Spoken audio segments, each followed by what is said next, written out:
Bismillahirrahmanirrahim. Assalamualaikum warahmatullahi wabarakatuh.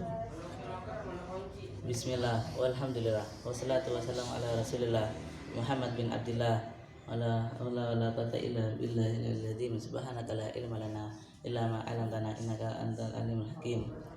Allahumma shalli ala sayyidina Muhammadin salatan tadfiru biha dunub wa tuslihu bil qulub wa tantaliqu bil usub wa talinu bis su'ub wa ala alihi wa sahbihi wa man ilaihi masuk.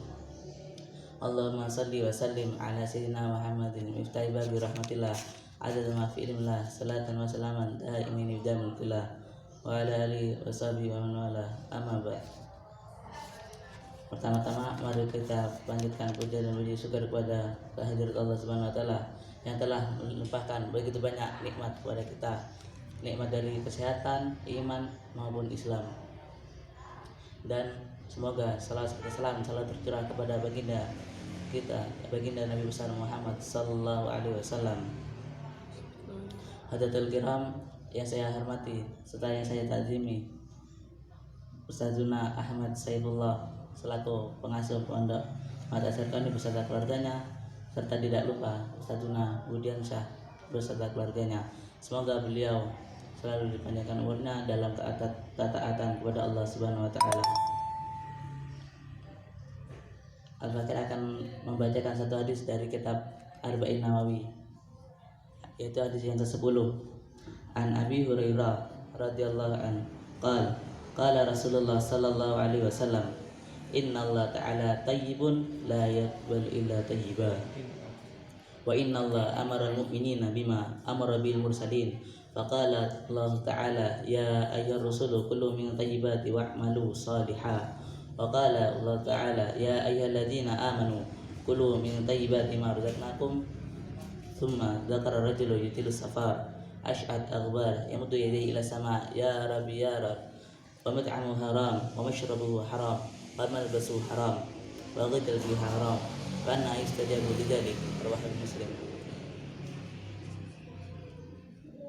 Yang artinya an Abi Hurairah, dari Abi Hurairah radhiyallahu anhu, semoga Allah meridainya.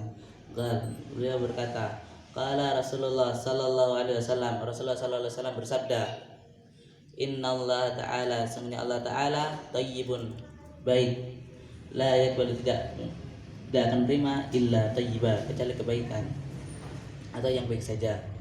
Wa innallaha, dan sesungguhnya Allah amara, memerintah mukminin, orang-orang mukmin, bima amra bil mursalin, sama seperti memerintah para rasul.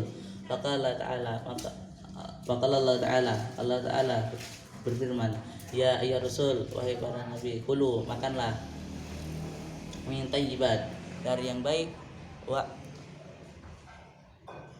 lanjut.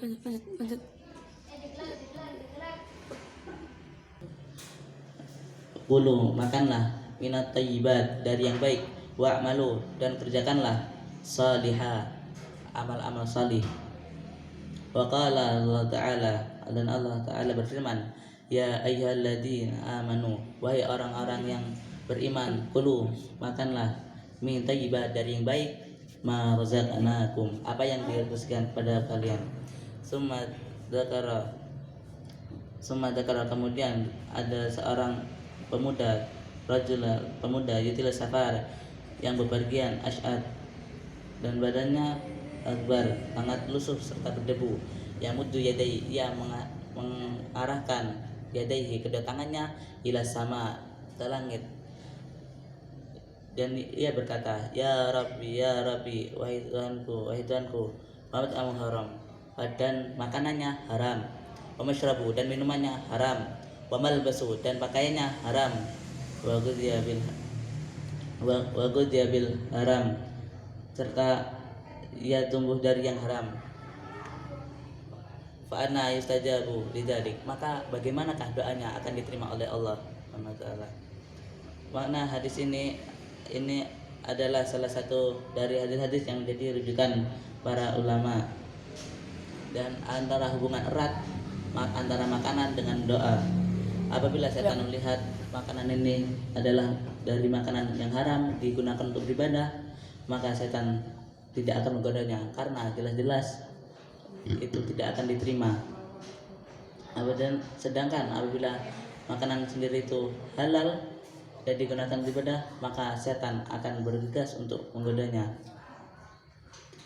Dan makna di sini juga tidak seperti itu, juga menjadi seperti sedekah, karena sedekah juga tidak diterima apabila dari yang haram.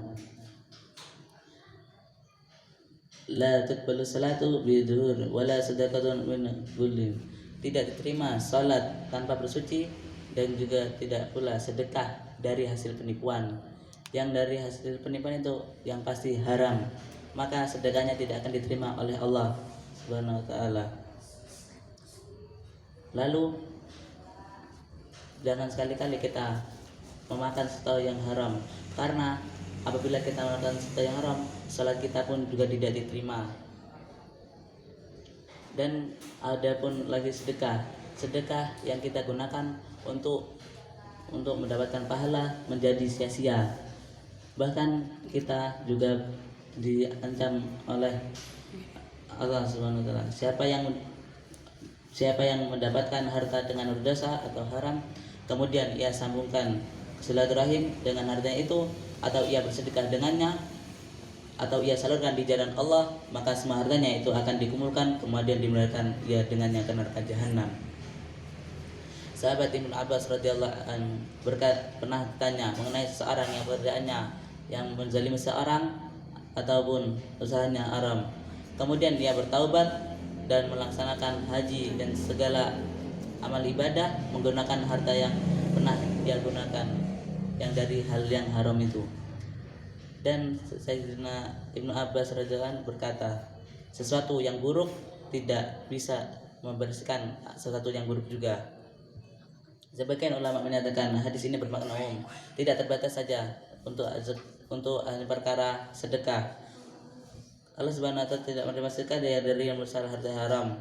Begitu pula Allah akan menerima satu amaliyah ibadah yang didasari sifat riya, sombong ataupun ujub. Dan kata thayyib di situ mencakup semua amalan baik. Di sini baik ucapan, perbuatan maupun akidah. Allah Subhanahu